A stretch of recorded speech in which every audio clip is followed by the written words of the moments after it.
Of everything sitting in your pantry right now, salt is the one staple you literally cannot overstore. Because unlike rice, flour, or canned goods that are all quietly racing a clock, salt is a mineral, not a food, so there is simply nothing in it to rot, spoil, or go bad. Quick thing before we dig in. Subscribe to Shelf Alert for practical food stockpiling tips, shelf life guides, and calm preparedness advice every week. By the end of this, you'll know exactly why salt lasts practically forever, how to store it right for decades, the best types to buy, and why this cheap little mineral earns the top spot in any sensible household reserve. Picture your shelf for a second. The rice slowly goes rancid. The canned goods eventually corrode from the inside. The flour draws weevils, and if you've ever pulled a bag out and seen those little dark specks, you know exactly what I mean. Every one of those things is on a countdown. And then there's the plain bag of salt sitting right next to them, doing nothing, needing nothing, just ready, effectively forever. So why is salt different? It comes down to what it actually is. Salt is sodium chloride. It's a chemically stable mineral, not an organic food, which means there's nothing in there for bacteria to feed on. No fats to turn rancid. No starches for bugs to chew through. Nothing to break down. Rot needs living stuff to work on, and salt just doesn't give it any. Be honest, how old is the salt in your kitchen cupboard right now? Go check later. I promise it's still good. Here's the part that turns it from harmless to genuinely useful. Salt doesn't just resist moisture, it actively pulls moisture out of things around it. That's the whole trick behind preservation. Draw the water out of meat or fish, and the bacteria that would spoil it simply can't survive. That's why salt has been used to preserve meat and fish for thousands of years, long before anybody had a refrigerator. Sailors crossed oceans on salted fish. Whole winters were survived on salted pork. One cheap mineral, keeping food edible for months. Now, salt does have exactly one enemy. Just one. Humidity. If the air around it is damp, salt pulls that moisture in, and the loose grains stick together into a hard block. And I know what that looks like. You reach into the cupboard, the bag's gone solid as a brick, and your first instinct is to bin it. Don't. Please. That clumping is cosmetic, not spoilage. The salt hasn't gone bad. It hasn't lost a thing. It's just stuck together. Break the lump with the back of a spoon, and it pours again like the day you bought it. Same mineral, same everything. And if you've ever tossed out a hard, clumped bag of salt, this next bit is going to save you money, because you threw away something that was perfectly fine. Which brings us to the simplest, most reassuring truth in the whole world of stockpiling. You cannot overstore salt. There is no such thing as too much. A bag you bought 5 years ago, 10 years ago, shoved to the back of a cupboard and forgotten. Pull it out, dust it off, break up any lumps, and it works exactly as it should. No expiry to chase, no spoilage to fear. You genuinely can't waste your money buying it, which for a stockpiler is about as good as it gets. So salt earns its spot for one clear reason so far: it just never loses the race. It sits there, ready, while everything else on the shelf slowly runs out of time. But salt isn't just one thing on the shelf, and the type you grab decides whether it stores for 5 years or 50, so let's get specific about exactly which bags to reach for. The type you grab really does decide everything, so here's exactly which bags to reach for on your next shop, and none of them will cost you more than a few dollars. Start with the champion. If you want salt that outlives you, reach for plain, non-iodized canning or pickling salt. It's clean sodium chloride, nothing added, No anti-caking agents, no iodine to fade. That's the one you want for long-term storage, and it's also the salt you'll use if you ever cure meat or ferment vegetables down the road. Pure and simple, it stores the longest. Next to it on the shelf sits your everyday workhorse, iodized table salt. It's cheaper, it's fine, and there's a good chance it's already in your kitchen right now. Just know one small thing. The iodine in it can fade over many years. That doesn't mean the salt goes bad. The salt itself is still perfect. It just means the added iodine slowly weakens. So use table salt for daily cooking and lean on the non-iodized stuff for your deep reserve. Simple split. And if you want to round things out, grab a box of coarse kosher salt and a bag of sea salt too. Kosher is lovely for cooking and brining. Sea salt gives you a bit of variety and some minerals for the table. None of these ever truly spoils, so a smart mix just gives you options. Here's the part that still amazes me. All of this, every type I just named, you can grab generically at Aldi, Lidl, Walmart or Costco for just a few dollars a bag. Think about that. A couple of dollars buys you a staple that stores for decades. There's almost nothing else in your whole pantry with that kind of value per year of storage. This is exactly why you cannot overstore salt. It costs so little and lasts so long that stocking up is just common sense. So next time you're at Aldi, Lidl, Walmart or Costco, throw one extra bag in the cart. That's all it takes to start. Okay, you've bought it right. Now let's talk about storing it right, because this is the heart of the whole thing.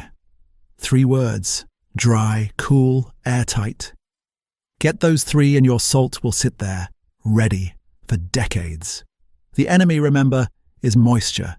Salt pulls water out of the air, and when it does, it clumps. But clumping isn't spoilage, it's cosmetic. Break the lump and it's perfectly good. Still, dry salt is easier salt, so let's keep it dry from the start. Here's how. Transfer your salt out of that thin paper or cardboard packaging and into something that actually seals. Food-grade buckets, glass jars or mylar bags all work beautifully. If you live somewhere humid, drop a food-safe desiccant packet in with it, and you've basically bulletproofed the whole batch. A row of glass mason jars on a cool pantry shelf, lids on tight. That's a lifetime supply right there. Now, placement. Quick question for you folks. Is your salt currently sitting on a concrete garage or basement floor? If so, we need to fix that. Here's why. Concrete wicks moisture. It's constantly pulling dampness up from the ground, and it'll feed that straight into whatever's resting on it. So keep it off concrete floors. Set your buckets on a wooden shelf, a pallet, a plank, anything that breaks that contact.